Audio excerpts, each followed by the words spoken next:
दोन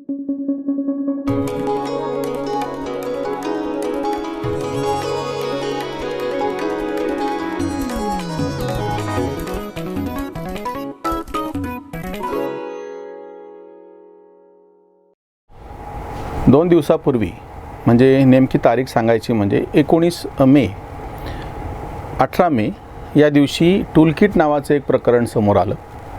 हे नेमकं काय होतं तर आपल्या कार्यकर्त्यांसाठी एक 2 पानी पत्रक म्हणजे सोप्या भाषेत समजून सांगायचं तर एक 2 पानी पत्रक काँग्रेसने डिजिटल माध्यमातून आपल्या कार्यकर्त्यांसाठी पोहोचवायचं म्हणून ते प्रसिद्ध केलं. ते खरं ते एका लिमिटेड मर्यादित लोकांपुरतं होतं.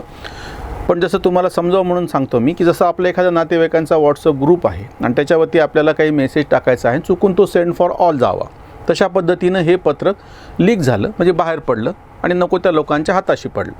मग भाजपने त्याचं भांडवल केलं आणि काँग्रेसच्या लेटरहेडवरती असलेलं हे पत्रक त्यांच्या कार्यकर्त्यांना दिलेल्या ज्या सूचना आहेत की या कोरोनाच्या काळामध्ये मोदींची कशी बदनामी करायची, सरकारवरती कसे आक्षेप घ्यायचे, एकूण परिस्थिती कशी वाईट आहे हे चित्र परदेशी माध्यमातून कसं रंगवायचं, जो विस्टा प्रोजेक्ट चालू आहे म्हणजे पार्लमेंट म्हणजे त्या भवन संसद भवन आणि त्याच्या परिसरातल्या नवीन बांधकामं, पंतप्रधानाचं निवासस्थान, उपराष्ट्रपतींचं निवासस्थान याच्या संदर्भातला त्याची एक कशी बदनामी करायची असं त्याच्यामध्ये आहे. आता लक्षात घ्या की अपेक्षेप्रमाणे जेव्हा भाजपने हा आरोप केल्याच्या नंतर समोरून जेव्हा आरोप त्याला उत्तर आलं की हे खोटं आहे अपेक्षेप्रमाणे, अर्थातच असं काही घडलेलं नाही आणि आम्ही ह्याच्या विरोधामध्ये FIR दाखल करतो आहोत आणि बाकीच्या गोष्टी. एक सर्वसामान्य नागरिक म्हणून आपण जेव्हा बघतो की असे जेव्हा आरोप प्रत्यारोप होतात, न्यायालयामध्ये खटले दाखल होतात, त्यांना वर्षानुवर्षे चालतात, काही वेळामध्ये ते खटले मागं घेतले जातात. स्वतः अरविंद केजरीवालांनी असं उदाहरण दिलेलं आहे. त्यांनी खटले दाखल केले त्यांच्या विरोधात, मग त्यांनी माफी मागून मोकळे झाले. किंवा सावरकरांच्या बाबतीमध्ये सुद्धा असं प्रकरण आत्ताच घडलं ज्याच्यावरती आपण व्हिडिओ केला होता. 5 वर्षाच्या नंतर द वीकनी माफी मागितली, अजूनही त्याचे लेखक असलेल्या त्या निरंजन टकले यांनी काही माफी मागितलेली नाही, ते प्रकरण अजून चालू आहे. आता आपण एक सर्वसामान्य पातळीवरती ह्याचा विचार करूया. ते टूलकिट काँग्रेसकडून म्हणजे प्रसिद्ध झालं, ते काँग्रेसचं नाही असं त्यांचं म्हणणं आहे. आपण ते असं समजूयात की ते काँग्रेसचं नाही. आता त्याच्यातले जे मुद्दे आहेत त्याच्यावरती आपण चर्चा केली तर आपल्या काही गोष्टीवरती प्रकाश पडतो. आणि ही जी एक म्हणजे नेमकं असं ही कॉन्स्पिरसी थेअरी म्हणजे हा कट काय आहे नेमका, एक विशिष्ट पद्धतीची बदनामी करायची, देशाची बदनामी करायची, देशाची प्रतिमा बाहेर खराब करायची. आणि टूलकिटमधले मुद्दे जर आपण घेतले तर आपल्या असं लक्षात येईल की हे टूलकिट प्रत्यक्षामध्ये 2 पानी पत्रक खरं असो किंवा खोटे असो, त्याच्यातले जे 4 प्रमुख मुद्दे आहेत त्याच्या बाबतीमध्ये गेल्या काही काळामध्ये काँग्रेसचे नेते प्रत्यक्ष कसे वागलेले, 4 मुद्दे त्या टूलकिटमध्ये येतात. पहिला जो मुद्दा होता, ह्या जो आता दुसरी लाट जी आलेली आहे, ह्या दुसऱ्या लाटेला, कोरोनाची जी दुसरी लाट आली देशभरामध्ये मोठ्या प्रमाणामध्ये त्याच्यातून एक हाहाकार उडालेला आहे सगळा आणि आता थोड्यापैकी तरी नियंत्रणात आलेलं आहे. पण 2 महिन्यापूर्वी 1 महिन्यापूर्वी परिस्थिती अतिशय वाईट होती. या काळात ह्याच्या बाबतीमध्ये ह्याला नाव देत असताना इंडियन व्हेरियंट म्हणजे स्वतः शशी थरूरने असं ट्विट केलेलं आहे, राहुल गांधी यांनी केलेलं आहे, काँग्रेसच्या प्रवक्त्या सुप्रिया श्रीनेत यांनी केलेलं आहे की या दुसऱ्याला जसं पहिल्या आपण कोरोनाच्या लाटेला चीनी व्हायरस म्हणले की सगळ्यांचा संताप झाला होता, हे जे सगळे चीनवादी आहेत राहुल गांधीपासून सगळे, या सगळ्यांनी आक्षेप घेतला होता की चीनी व्हायरस कसं म्हणता किंवा वुहान व्हायरस कसं म्हणता. ठीक आहे, म्हणजे तुम्हाला त्यांच्यावरती प्रत्यक्ष हल्ला करायचा नाही, हे याच्यामुळे चीनची बदनामी होते, त्यामुळे आपण त्याला कोरोना व्हायरस कोविड असं नावं दिले. ठीक आहे. मग आता हे जेव्हा दुसरी ही जी लाट आली आणि आपले विमानं जे आहेत बाहेर जाणारे सगळे परदेशी जे सगळे फ्लाईट होत्या त्या सगळ्या बंद करण्यात आल्या आंतरराष्ट्रीय पातळीवर, कारण भारतामध्ये ही दुसरी लाट उसळलेली आहे आणि ह्याला इंडियन व्हेरियंट म्हणा असं आरोप स्वतः राहुल गांधींनी केला. त्याच्या इतकंच नाही, इंडियन व्हेरियंट म्हणत असताना अजून पुढं टप्पा जाऊन वैयक्तिक पातळीवरून मोदी व्हेरियंट म्हणा म्हणजे हा मोदी व्हायरस आहे. मोदींबद्दल ज्यांना वैयक्तिक काय भांडायचे तो मुद्दा वेगळा. पहिला मुद्दा असा समोर येतो, तुम्ही ह्याला इंडियन व्हायरंट म्हणून भारताची बदनामी का करता आहात. टूलकिटमधला आपण या टूलकिटचा कंटेंट बघूयात आणि त्याचा इंटेंट बघूयात. असं समजूयात की टूलकिट प्रत्यक्षामध्ये फेक आहे, खोटं आहे. ती इकडे तपासून पहा. राहुल गांधींनी ट्विट केलेलं आहे, शशी थरूरनी केलेलं आहे, सुप्रिया श्रीनेत यांनी केले, या सगळ्यांनी इंडियन व्हेरियंट असा शब्द वापरलेला आहे. तिकडं पहिल्या चीनच्या व्हायरसला चीनी व्हायरस म्हणताना तुम्हाला वाटत होतं की चीनची बदनामी होते, तुम्हाला परदेशाची काळजी आहे आणि भारतामधली परिस्थिती कुठल्याही कारणानं का विना गंभीर आहे, जगातलीच गंभीर आहे आणि तेव्हा मात्र तुम्हाला लाज वाटत नाही की इंडियन व्हायरंट म्हणायला.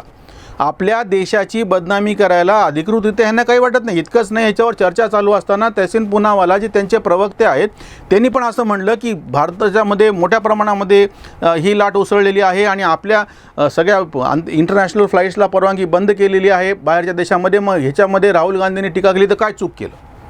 त्यांना हे पण लक्षात, आजसुद्धा ते निर्लज्जपणे समर्थन करताना लक्षात येत नाही की तुम्ही भारताची बदनामी करता. तुम्ही भाजप आणि मोदी विरोध करता करता देशविरोधी कधी बनायला लागलात कळलंच नाही. याच्यावरती मागं पण आपण व्हिडिओ केले. म्हणजे पहिला मुद्दा इथं असा निघतो या टूलकिटमध्ये आलेला, जो प्रत्यक्षामध्ये खरा ठरलेला आहे. हे टूलकिट खोटं आहे असं आपण समजूयात. याचा जो कंटेंट आहे आणि त्याचा जो उद्देश आहे भारताची बदनामी करणे, ती तुम्ही आधीच केलेली आहे आणि हा पहिला कंटेंट तुम्हीच खरा करून दाखवला आहे तुमच्या ट्विटमधून. हे तरी टूलकिट नंतर आलं. दुसरा याच्यातला मुद्दा होता की हा जो दुसरा आता ही जी लाट पसरलेली आहे कोरोनाची, ही कुंभमेळ्यामुळे पसरलेली आहे. म्हणजे ह्याला हिंदू कसे जबाबदार आहेत हे दुसरा आरोप ह्याच्यातला. आता तुम्ही ह्याच्या आधीचे ट्विट पहा की कशा पद्धतीने कुंभमेळा, तिथले साधू, त्यांचे जाणीवपूर्वक तसे छायाचित्र, ह्या टूलकिटमध्ये ते छायाचित्र वापरलेलं आहे. ते साधू स्नान करतायत आणि हातामध्ये त्रिशूळ कसं आहे. वास्तविकमध्ये त्या कुंभमेळ्यामध्ये एक रक्ताचा थेंबही सांडलेला नाही आहे. पण त्याचबरोबर कृषी आंदोलनामध्ये जेव्हा गर्दी झाली त्याच्यामुळे करोना व्हायरस, ते दुसरी लाट कशी पसरलेली आहे त्या प्रदेशामध्ये, जास्तीत जास्त मृत्यू होतात तिथंच कसे होत आहेत, हे सगळं पत्रकारांनी सगळे आता गेल्या 8-10 दिवसांपासून प्रत्यक्ष आकडेवारीनुसार दाखवून देतात. पण यांनी कोणीही जे कुंभमेळ्याचं बदनामी करायला लागले, ज्याच्यानंतर तो कुंभमेळा प्रतिकात्मक स्वरूपात झाला आणि कबीर लोकांमध्ये झाला आणि बंद पडला. पण त्यांनी चुकूनही कधी या कृषी आंदोलनाचं नाव घेतलं नाही. रमजान ईदच्या निमित्तानं ईद मिलादचे जे मोठे मोठे कार्यक्रम झाले मिलनचे, त्याच्यावरती ते काही बोललेलं नाही. म्हणजे ह्याचा हेतू लक्षात घ्या. हा जो कंटेंट होता दुसरा की कुंभमेळ्यामुळे हा दुसरा लाट पसरली, हे किती म्हणजे त्याच्यामधलं हेतू लक्षात घ्या की एक बदनामी करायची बहुसंख्य असलेल्या समाजाची. हा तो दुसरा मुद्दा. तिसरा जो मुद्दा होता की यावेळेस उत्तर प्रदेश आणि बिहारच्या त्याच्यामध्ये गंगेमध्ये मोठ्या प्रमाणामध्ये प्रेत तरंगत आहेत आणि त्यांची फोटो, आणि एकाच वेळीस एकापेक्षा जास्त शवांना जाळल्या जात आहे. दहन संस्कार जो होतो आहे, अंत्यसंस्कार, त्याचे फोटो परदेशी माध्यमांमध्ये आली. त्याचा एक उल्लेख या टूलकिटमध्ये आहे. तुम्ही आता हे टूलकिट हे बाजूला ठेवा. आधी काय घडलं होतं, तुम्ही जाणीवपूर्वक हे फोटो का दाखवले होते? हरीश साळवेसारखा अतिशय ज्येष्ठ असं कायदेतज्ञसुद्धा त्यानेसुद्धा असा आरोप केला होता की इतरही ठिकाणी मोठ्या प्रमाणामध्ये लोक मरत आहेत, आपल्यापेक्षा जास्त संख्या बाहेरची आहे. न्यूयॉर्कमध्ये 1 वर्षापासून प्रेतांची थप्पी लावून ठेवलेली आहे त्या शवागारामध्ये, पण त्याचे फोटो कोणी दाखवायला तयार नाही किंवा दाखवत नाही. आणि या ठिकाणी मात्र तुम्ही जाणीवपूर्वक, मग इथेही जे मुसलमान ह्या काळात मेले त्यांचं दफनविधी दाखवले जात नाही, पण प्रेत मात्र जळताना तुम्ही दाखवत आहात. गंगेमध्ये प्रेत जे वाहवले जातात ती आताची गोष्ट नाही आहे, ह्याच्या आधीपासूनची गोष्ट आहे. ती भले आक्षेपार्ह असो, पण हे सगळी प्रथा, तुम्ही त्याला कुप्रथा म्हणा, पण ती आधीपासून चालू आहे. आताही सोशल मीडियावरती याचे 5-6 वर्षापूर्वीपासूनचे पुरावे आहेत की प्रेत कसे नदीच्या पाण्यामध्ये सोडून दिले जातात. त्याच्यावरती आक्षेप आहे का? तर बिलकुल आहे. पण हे पण कोणी तपासलं नाही की ते जे प्रेत सोडून दिलेले आहेत ते कोरोनामुळे गेलेले आहेत का?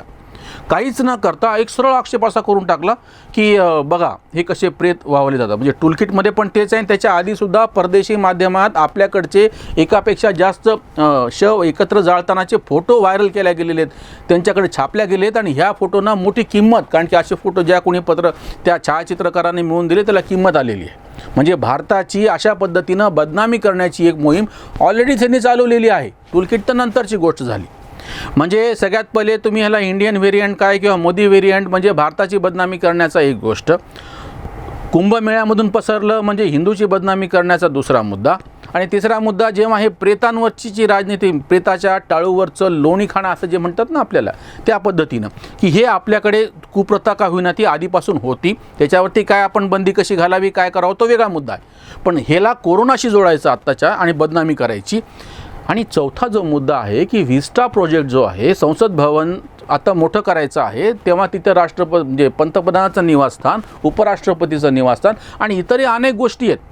पण त्याला बाजूला ठेवून ते जे संसद प्रत्यक्ष भवनाचं जे इमारत आहे 900-950 कोटीची ती फक्त, पण त्याला नाव काय दिलं यांनी, एकूण सगळ्या प्रोजेक्टचं एकत्र करून 22,000 कोटीचा कसा प्रोजेक्ट आहे, किंवा काही आकडे तर मनासारखे चालू आहेत कुठूनही. आणि ह्या मोदीचा महाल कसा बनतो आहे, म्हणजे संसद भवन त्या ठिकाणी होती आहे हे सांगितले जात नाही. उपराष्ट्रपतीचं निवासस्थान आहे, बाकीचे सगळे कार्यालय एकत्र आहेत, पूर्ण दिल्लीभर पसरलेले शासकीय कार्यालय एकत्र करून हे सगळं बाजूला ठेवायचं. पण बदनामी काय करायची, मोदी का महाल, हे टूलकिटमध्ये आले. ह्याच्या आधी पण चालू आहे. खरं तर हा प्रकल्प काँग्रेसच्या काळात चालू झालेला आहे. मीरा कुमार तेव्हा लोकसभेच्या सभापती होत्या, त्यांच्या अध्यक्षतेखाली समिती स्थापन झाली. त्यांनी ज्या म्हणजे ह्याची जी प्रक्रिया आहे ती आधीपासून चालू झालेली आहे. तुमच्या असं लक्षात येईल की ह्या टूलकिट प्रकरणामध्ये जाणीवपूर्वक जे मुद्दे आले ते आधीपासूनच काँग्रेसचे नेते स्वतः राहुल गांधी असोत, सोनिया प्रियंका असोत किंवा त्यांचे बाकीचे सगळे असोत, शशी थरूरसारखे माजी मंत्री राहिलेले असोत, त्यांचे प्रवक्ते असोत, सगळ्यांनी याच पद्धतीने परदेशी माध्यमातसुद्धा भारताची प्रतिमा मलिन करण्याचा प्रयत्न याच कोरोनाच्या काळात केलेला आहे. समस्येला तोंड देण्यासाठी तुम्ही कितीतरी आता तज्ज्ञांनी असा विचारला आहे की राहुल गांधींनी काय सोल्युशन सांगितले. तुम्ही जेव्हा आक्षेप घेतात किंवा तुमच्या राज्यांमध्ये तुम्ही असे काय मॉडेल उभे करून दाखवले की जेणेकरून कोरोना तुम्ही त्या ठिकाणी देशाच्या इतर भागातल्या तुलनेपेक्षा जास्त चांगल्या पद्धतीनं नियंत्रण आणून दाखवलं त्याच्यावरती. म्हणून यांचा जो उद्देश आहे म्हणजे त्या टूलकिटचा जसं आपण कंटेंट बघितला आणि इंटेंट म्हणजे उद्देश जो आहे की तो बदनामी करायचा तो आधीच यांनी यांच्या कृतीतून साध्य केला. या टूलकिटनं काय होणार आहे, त्यामुळे वादासाठी तांत्रिकदृष्ट्या आपण असं मंजूर केलं की हे टूलकिट खोटं आहे, त्यांना काय फरक पडत नाही, ते बाजूला ठेवून द्या. पण त्याच्यातले जे मुद्दे आहेत त्याच्या बाबतीमध्ये हे नेते आधीपासूनच तसे वागत आलेले आहेत. हा आणि त्यांचा जो त्याच्यातला इंटेंट म्हणजे हेतू आहे तो अतिशय वाईट आहे, घृणास्पद आहे. आणि ह्या काळामध्ये संकटाच्या काळामध्ये आपत्तीला देश तोंड देत असताना अशा पद्धतीचा हेतू हा अक्षरशः देशविरोधी आहे, देशविघातक आहे. त्याच्यावरची जी उसंत वाणी आहे ती आपण घेऊन येता शेवट करूयात.